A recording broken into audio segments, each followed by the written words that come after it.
Welcome to Octane Mobile Gaming.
Welcome once again to the channel. This is Octane, your host, and we have the first deck of the season. So this season is called, let's view the season. This season is called the Illuminated Season. This season we get Elaine and we get your light legendary relic and we get a warden. I always like when we get dragoons. The dragoons are quite useful, especially new dragoons. Okay, so let's jump in to the news link and see what we've got for this week. So get max level event hero. So this week today for 24 hours, you get any hero that you craft at 100, you get it at 100%. You get it at max. So if you cross a 6 pink star ultimate form, you get it at level 200. Please note that the max level promotion does not apply to crafting the ultra rare master hero, shiny master hero, or earning the support or main hero from the event. So if you craft any of these, you will not get it at max. It only applies to anything that you get from the vault. The next is when you get the season pass. So the season pass has got free level. You've got tier 1, tier 2, and tier 3. Tier 3 is for people that I would like to call whales. So if you're not going to get the ultimate form every week, it's pointless getting tier 3 of the pass. Tier 2, if you're not going to go up to tier 5 of all the vaults, it doesn't really work out. So when you go up to tier 5, if you get tier 2 of the season pass, you will get a 500 gem rebate. That is for tier 5, which is quite nice if you can afford it. Tier 1, you get your relic and so on and so forth.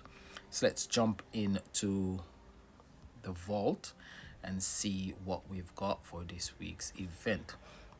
So let's start first and foremost with the supporting card. So we're gonna have a look at the supporting card. So the supporting card for this week, Seraphus.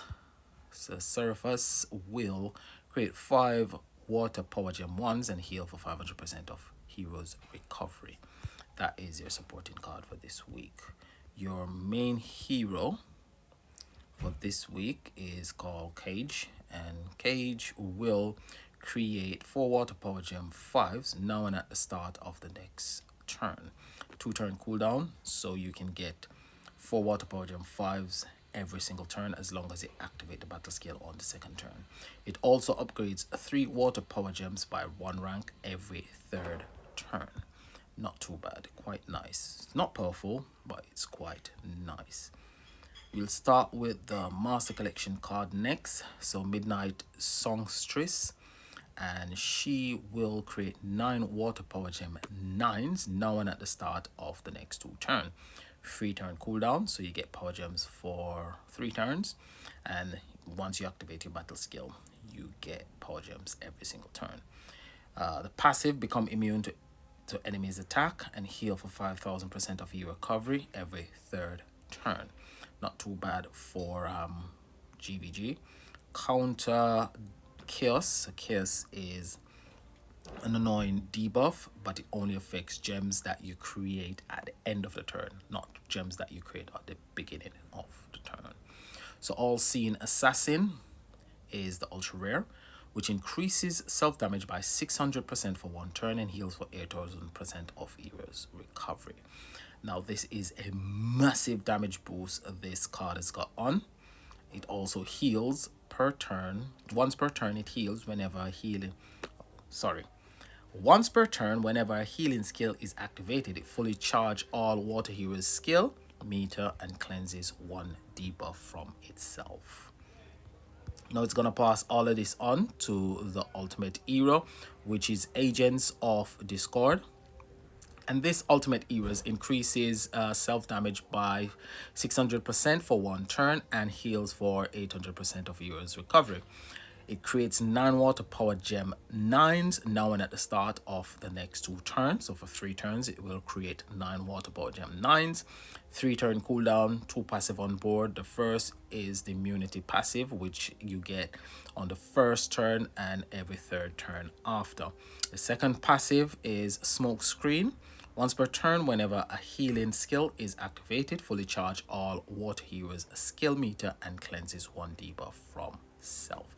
Now this is a really decent ultimate form, not only for the event and for future use in Water Commander event, but it's also very brilliant for GVG attacking team.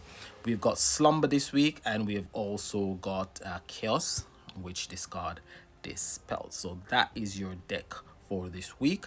Really powerful deck, really a decent deck for this week.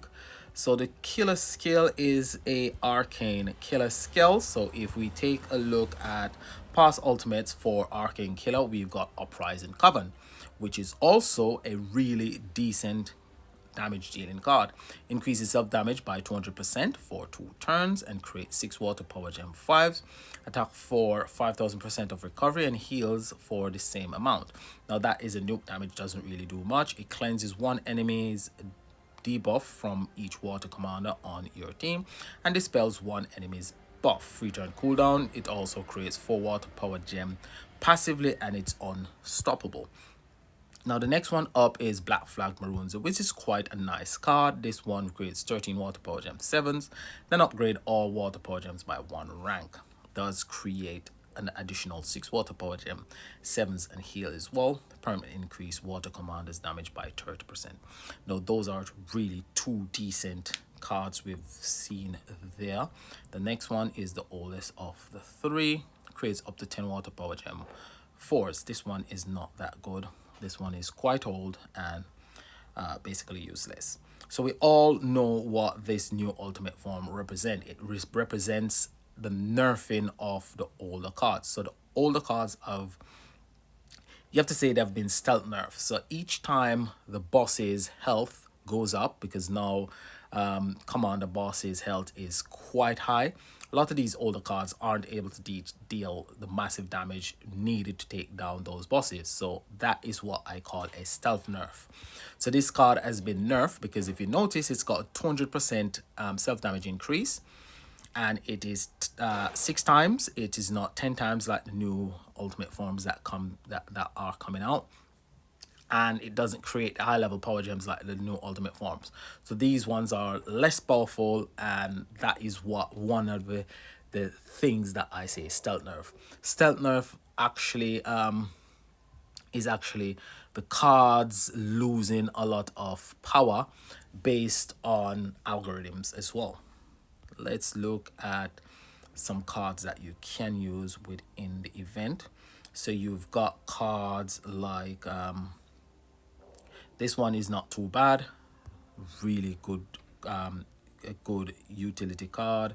You've got Thunder Trackers, really nice card as well. Trojan Lovers is not too powerful.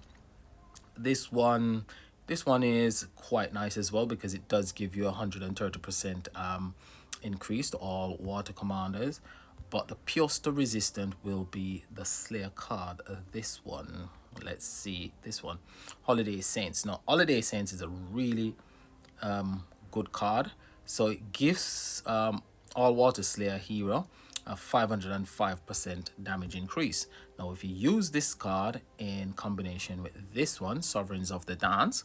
Sovereign of the Dance is an immortal killer card, so you're gonna need an arcane killer card to give it the killer skill. So if you use an arcane killer card, which is this one, to give it the killer skill, and this one creates 14 water power gems and give you 175% damage increase. So those 3 cards, this one, Hometown Heroes, Sovereign of the Dance, Holiday Saint, Pierce the Resistance, along with the likes of Metaverse Masters in combination with High Performance Unit Area, then you've got a really decent chance of doing some serious damage within the event. So I know it's a Slayer combination, but it will perform quite well within the Commander event, because that combination really does quite a bit of damage. So those are some of the cards that you can use within the event. This ultimate form is a really nice ultimate form. It would be really good if you could get this ultimate form at say 3, 4 or 5 pink star. 6 pink star would be brilliant, but no, that will cost a lot of money. Even if you are able to get this ultimate form at 1 pink star, will still do really decent damage. So it's quite a nice ultimate form, really powerful ultimate form to have, really nice damage dealing card to have. But if you haven't got that ultimate form, as I said, you can use Uprising Coven, and Uprising Coven will do quite bit of damage. I've got it at 5 pink star and it's awoken 4 times, so it's powerful enough to do nice damage, lovely damage. So that is all we've got for today. So like, subscribe, leave a comment below. If you have a question, if you've got a suggestion, you can always leave it in the comment section below. This is Ike Day saying peace and enjoy the rest of your day. Bye for now.